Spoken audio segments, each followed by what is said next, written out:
नमस्कार दोस्तों, मैं हूं गौरव। चलिए देखते हैं दिल्ली की आज की सभी ताज़ा और बड़ी खबरें। रोजाना दिल्ली की बड़ी खबरों के लिए चैनल को सब्सक्राइब जरूर करें और इस वीडियो को लाइक ज़रूर करें, क्योंकि आपके लिए वीडियो बनाने में काफ़ी मेहनत करनी पड़ती है। दिल्ली में कब हटेगा लॉकडाउन? मुख्यमंत्री अरविंद केजरीवाल ने दिया इसका जवाब। दिल्ली में कोरोना के मामले लगातार कम हो रहे हैं। 5% पॉजिटिविटी रेट आ गया है दिल्ली में अब, जो कि एक सुरक्षित स्तर है। ऐसे में क्या दिल्ली सरकार अब लॉकडाउन हटाएगी? दिल्ली के मुख्यमंत्री अरविंद केजरीवाल ने आज जब ये सवाल पूछा गया तो उन्होंने कहा, शनिवार रविवार को मैं एलजी से बात करूंगा और हम दोनों के बीच जो भी सहमति बनेगी, जो निर्णय लिया जाएगा, मैं आपके सामने रखूंगा। गौरतलब है कि दिल्ली में पॉजिटिविटी रेट 5% के नीचे जाने से लॉकडाउन खुलने की चर्चा धीरे धीरे जोर पकड़ रही है। दिल्ली में बीते 24 घंटों के दौरान बहुत संख्या में मरीज ठीक हुए हैं। आपको बता दें, फिलहाल दिल्ली में 36,000 से कम मरीज हैं और शनिवार रविवार को एलजी से बात करने के बाद अरविंद केजरीवाल बता देंगे कि लॉकडाउन हटेगा या फिर बढ़ेगा।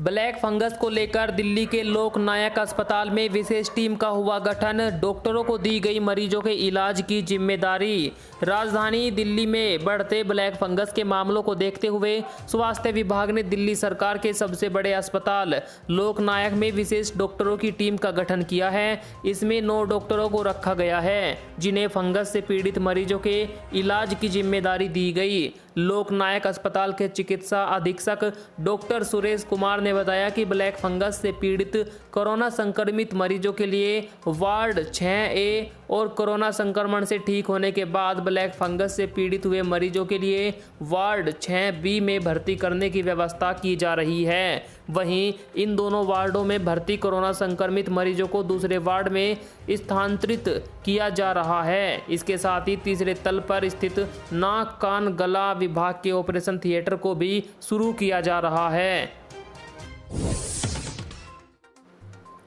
दिल्ली में 5% से कम हुआ संक्रमण दर, 24 घंटे में 3000 केस।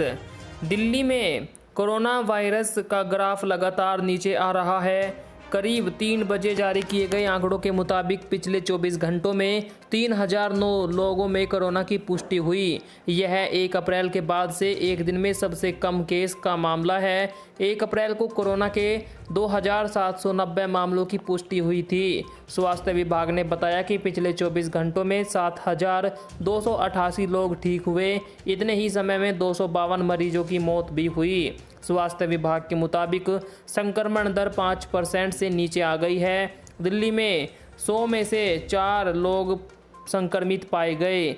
WHO यानी विश्व स्वास्थ्य संगठन के मुताबिक 5% से नीचे पॉजिटिविटी रेट एक सुरक्षित स्तर है। कहा जा सकता है कि दिल्ली में हालात बहुत ज़्यादा सुधर चुके हैं। कोरोना वायरस से हुई मौतों पर भावुक हुए प्रधानमंत्री मोदी, बोले सभी को मेरी श्रद्धांजलि। जी हां, देश में कोरोना वायरस ने लाखों से ज़्यादा लोगों की जान ले ली है। इस बात को याद करते हुए प्रधानमंत्री मोदी भावुक हो गए। पीएम मोदी ने कहा कि इस वायरस ने हमारे कई अपनों को हमसे छीना है। मैं उन सभी लोगों को अपनी श्रद्धांजलि देता हूं, उनके घर वालों के प्रति सांत्वना व्यक्त करता हूं।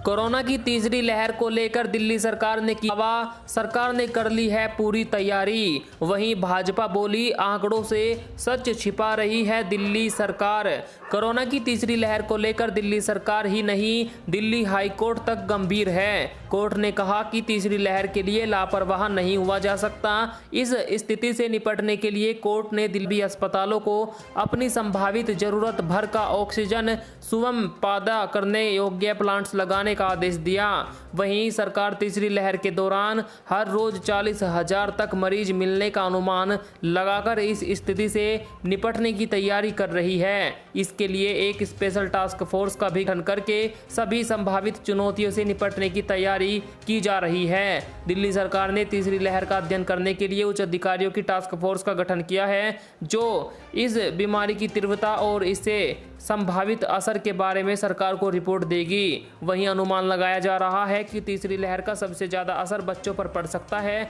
इस दौरान बाल चिकित्सकों की पर्याप्त संख्या होना एक बड़ा मुद्दा बन सकता है। दिल्ली हाई कोर्ट ने आदेश दिया है कि तीसरी लहर के आने से पहले सभी अस्पतालों में उनकी उपयोग भर की ऑक्सीजन पैदा करने के प्लांट्स लगा दिए जाने चाहिए। वहीं जितने भी बेड्स की जरूरत है वह पहले ही तैयार कर लिए जाए।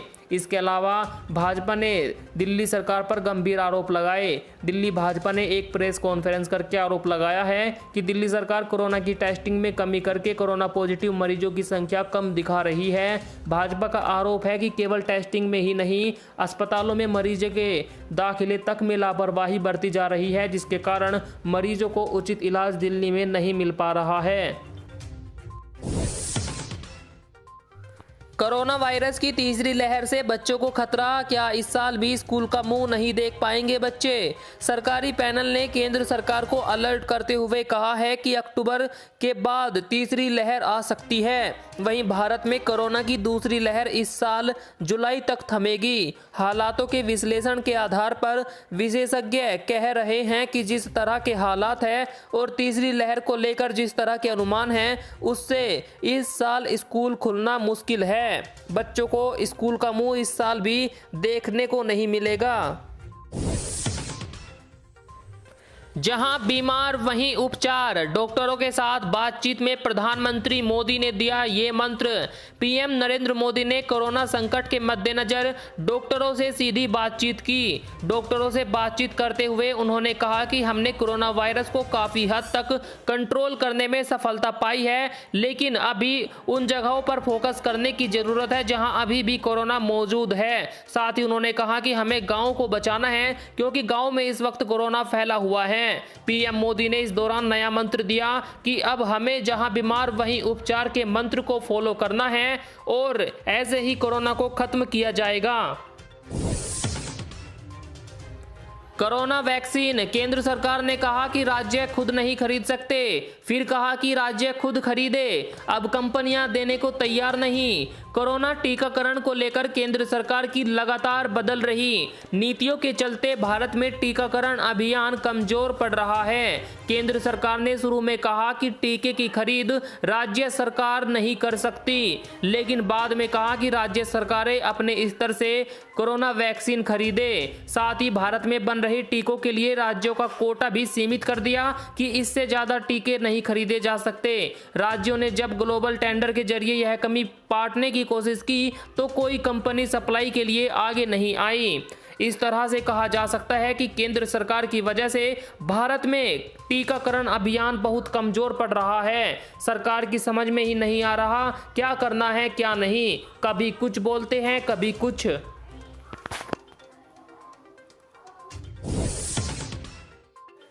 रेत में सर दफनाए रहता है मोदी सिस्टम, गंगा किनारे शव गाड़ने पर बोले राहुल गांधी। कोरोना के बेकाबू हो चुके संक्रमण ने देश की खराब स्वास्थ्य व्यवस्था और सरकारी व्यवस्थाओं से जुड़े कई हकीकतों को लोगों के सामने लाकर रख दिया है। कोरोना संक्रमण के चलते हुई कई मौतों की वजह से शमशानों और कब्रिस्तानों में लंबी लंबी कतारें देखने को मिल रही है। इतना ही नहीं, पिछले कुछ दिनों के दौरान कई शव गंगा में बहते भी दिखे तो कई शवों को गंगा किनारे रेत से ढक दिया गया। इसी को लेकर कांग्रेस नेता राहुल गांधी ने प्रधानमंत्री मोदी और केंद्र सरकार पर तंज कसा। नेता राहुल गांधी ने कहा कि गंगा मां की रेत से दिखता हर शव का कपड़ा कहता है कि उसी रेत में सर दफनाए मोदी सिस्टम रहता है। लैब में तैयार हुई कोरोना की पहली होम टेस्ट किट, जानिए इस्तेमाल का तरीका। भारतीय आयुर्विज्ञान अनुसंधान परिषद यानी ICMR ने कोरोना की पहली होम टेस्ट किट को मंजूरी दे दी है। इस किट को पुणे की माई लैब डिस्कवरी सॉल्यूशन ने बनाया है। कंपनी ने कहा कि कोविसेल्फ नाम की इस टेस्ट किट की कीमत 250 रुपये होगी और इसको दवाओं की किसी भी दुकान या फिर ऑनलाइन खरीदा जा सकेगा। आपको बता दें, कोरोना वायरस का टेस्ट इसके द्वारा आप घर बैठे कर सकते हैं अपने ही आप, और यह जल्द ही दुकानों पर मिलने लगेगी। इसका इस्तेमाल करने के लिए आपको फ़ोन में एक ऐप डाउनलोड करना होगा और जब आप इसको खरीदेंगे तो सारी जानकारियाँ आपको मिल जाएगी कैसे इसको इस्तेमाल करना है।